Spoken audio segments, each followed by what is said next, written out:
Hey everybody, it's Bob from BeGraceful.com. And so I wanted to jump on here and to kind of dive in deeper, I guess, into what we've been talking about this week.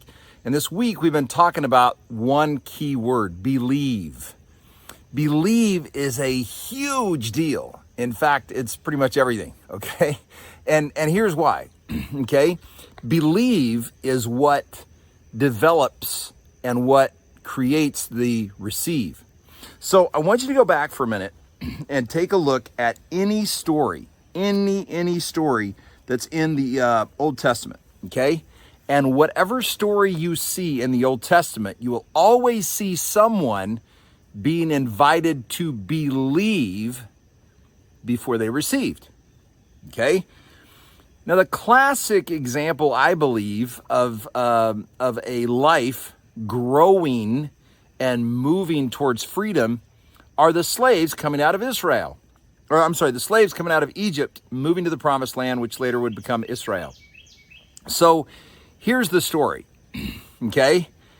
They were slaves. They were comfortable in their slavery. I mean, yeah, they were getting beaten, and from time to time, somebody would get killed. Okay, yeah, well, such is life. Let's just, But they were, for the most part, some of them were kind of comfortable. But here's the thing that you have to understand about comfort. Comfort will kill you if you allow it. Okay? Always be comfortable with uncomfortable. Because uncomfortable is what grows us. When we have an uncomfortable emotion, we have an uncomfortable response to someone, okay, great. That grows us because it shows us part of us that needs to spiritually grow.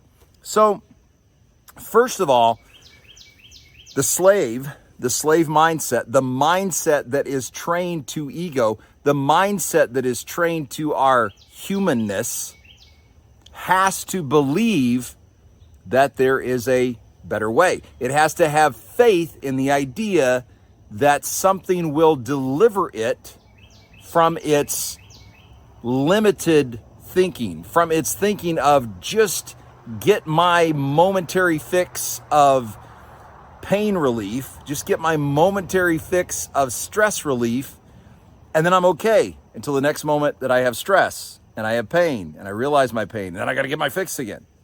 So the idea really with believe is believe in order to receive, and that's how I first started, believe in order to receive the idea that you no longer have to live in what Eckhart Tolle calls your pain body, okay? Your pain body is what's inside of you that causes you to be a Netflix addict or a drug addict or a alcoholic or a shopping addict or whatever the case may be. There are literally millions of addictions and millions of mixtures of addictions that people follow in order to try to hide their pain that's inside. So the slaves had to first believe that there was a better way.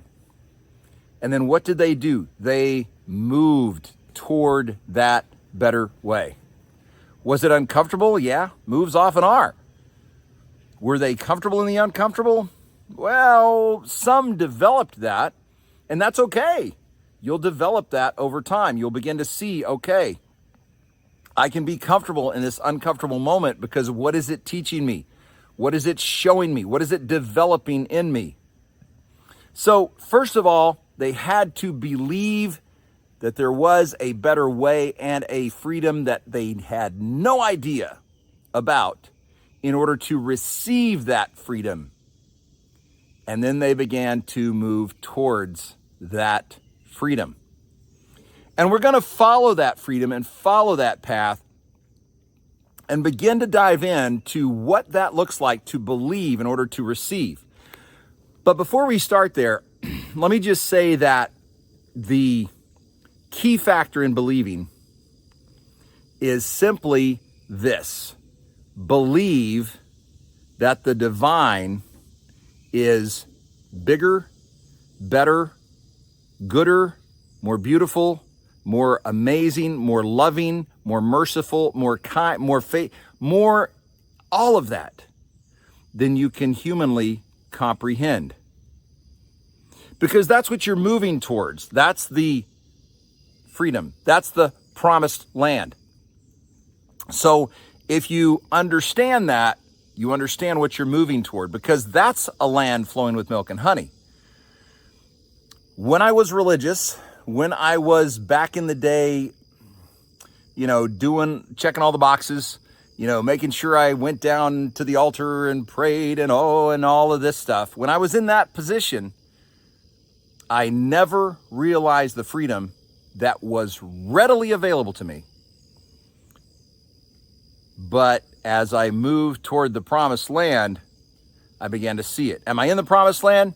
No, I will be in the promised land. But I will tell you this, I've tasted it. I've tasted it. I've tasted it. And I am going to continue to move toward that.